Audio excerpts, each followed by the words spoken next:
Assalamualaikum warahmatullahi wabarakatuh. Perkenalkan, nama saya Suryati Aditya dari jurusan Teknik Listrik 1D. Saya ingin menjelaskan tentang tugas elektrodinamika. Arus listrik. Pengertian arus listrik. Arus listrik adalah muatan listrik dari sumber listrik yang mengalir melalui pengantar arus listrik. Mengalir dari tempat yang bermuatan banyak kutub positif ke tempat yang bermuat sedikit kutub negatif. Arus listrik dapat mengalir melalui suatu pengantar yang berasal dari bahan-bahan tertentu saja, misalnya perak, tembaga, besi, baja, dan timah. Konduktor pengantar adalah benda yang dapat atau mudah untuk mengantarkan arus listrik. Isolator adalah benda yang tidak dapat menghantarkan arus listrik, misalnya plastik, kaca, karet, kayu kering. Untuk menyatakan besar kecil arus listrik menggunakan satuan ampere, sedangkan alat untuk mengukur besarnya arus listrik adalah ampere. Arus listrik mempunyai tenaga yang disebut dengan tenaga listrik. Besar kecil tegangan listrik dinyatakan dalam bentuk satuan volt, sedangkan alat yang digunakan untuk mengukur besar tegangan listrik adalah voltmeter. 2. Kuat arus listrik. Kuat arus listrik adalah besarnya arus listrik yang mengalir tiap satuan waktu. Kuat arus listrik dilambangkan dengan huruf I dengan satuan ampere. Kuatnya arus listrik didefinisikan sebagai jumlah muatan yang mengalir dalam kawat mengantar konduktor pada selang waktu tertentu. Berdasarkan definisi di atas, kuat arus listrik dirumuskan I sama dengan Q rib T. Q sama dengan muatan mengalir C. I sama dengan kuat arus listrik. T itu waktu. Satuan kuat arus listrik adalah ampere. Kuat yang arus listrik dinyatakan 1 ampere jika muatan sebesar 1 volt mengalir dalam kawat konduktor setiap sekon berdasarkan hukum Ohm.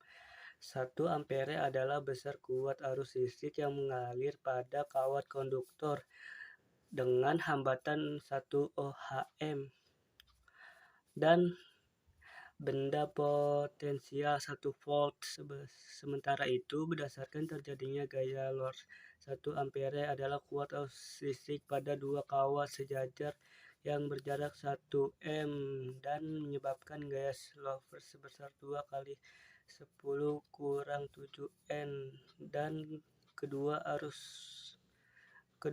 searah. Muatan yang mengalir pada pengantar zat elektrolit adalah ion, baik bermuat negatif maupun positif, sedangkan muatan yang mengalir pada pengantar logam adalah elektron. Jumlah elektron yang mengalir adalah N sama dengan Q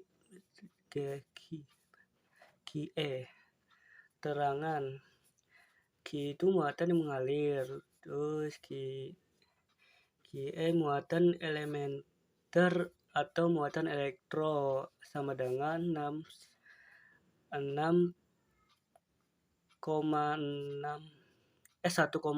kali 10 per 19 C. N jumlah elektron yang mengalir.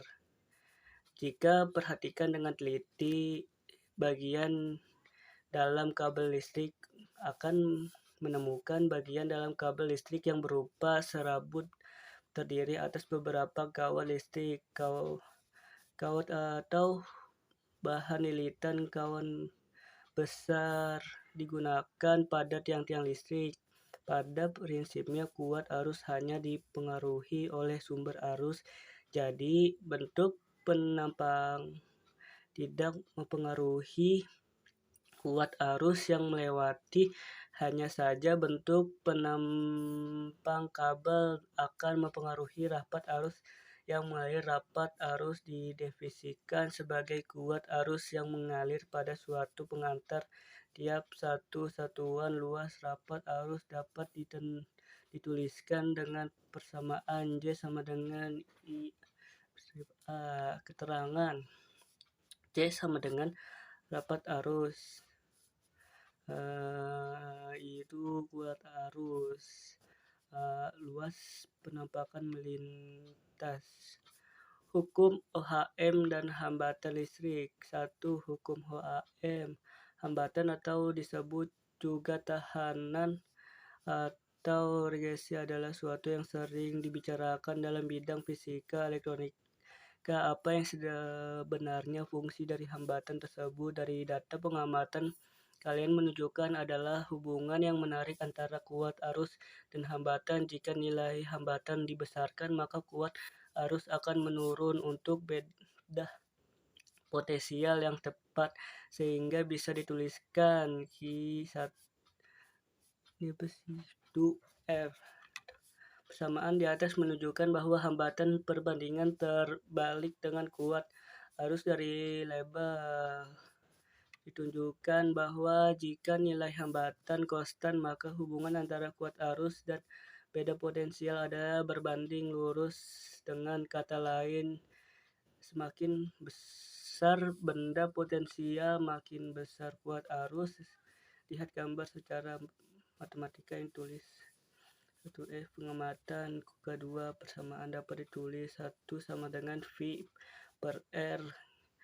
V sama dengan 1 IR. Persamaan di atas disebut hukum OHM dengan R adalah hambatan yang dinyatakan dalam satuan OHM ditulis simbol omega berdasarkan hukum OHM 1. OHM didefinisikan sebagai hambatan yang digunakan dalam suatu rangkaian yang dilewati kuat arus sebesar 1 ampere dengan beda potensial 1 volt. Oleh karena itu, kita dapat didefinisikan pengertian hambatan yaitu perbandingan antara beda potensial dan kuat arus. Ini contoh volt, V itu di atas, kalau ampere itu di bawah, dan ini adalah R ya. Ampere divisi 1 ampere adalah satu kop muatan yang bergerak melalui sebuah titik dalam satu sektor arus listrik. Dapat terjadi apabila di dalam sebuah rangkaian terdapat beda potensial hubungan antara kuat arus dan beda potensial listrik secara grafik. Dapat dilihat pada gambar. Nih, gambar ini ya. Hubungan antara kuat arus dan benda potensial menunjukkan makin besar benda potensial, makin besar kuat arusnya. Hubungan kesebandingan antara benda potensial dan kuat arus perlu adanya faktor perbandingan yang disebut contoh soal. 1. Sebuah percobaan hukum OHM diperoleh grafik seperti gambar di bawah ini. Volt, ini soal dari 1 ampere. Dari grafik tersebut, tentukan besar hambatan yang digunakan. Nah, penyelesaian itu berdasarkan hukum OHM 1 I sama dengan VR. R sama dengan 3I R 9 V kurang 0 per 0,6 A kurang 0 sama dengan 15. Perhatikan tabel di bawah ini. Volt 3, 6, 9, 12. Ampere 0,2, 0,4, 0,6, 0,8. OHM itu berapa? Nah, berdasarkan tabel di atas, beberapa besar hambatan yang digunakan untuk percobaan penyelesaian 1. R1 sama dengan V I sama dengan 3 volt per 0,2 sama dengan 15 ohm. R2 sama dengan V per 1 I sama dengan 0,A sama dengan 15 ohm. R3 F per V sama dengan 9 volt 0,6A 15 ohm. R4 F1 F per I sama dengan 15 volt 0,8 sama dengan 15 ohm. Hambatan konduktor, stimulator dan isolator hambatan. Nggak sampai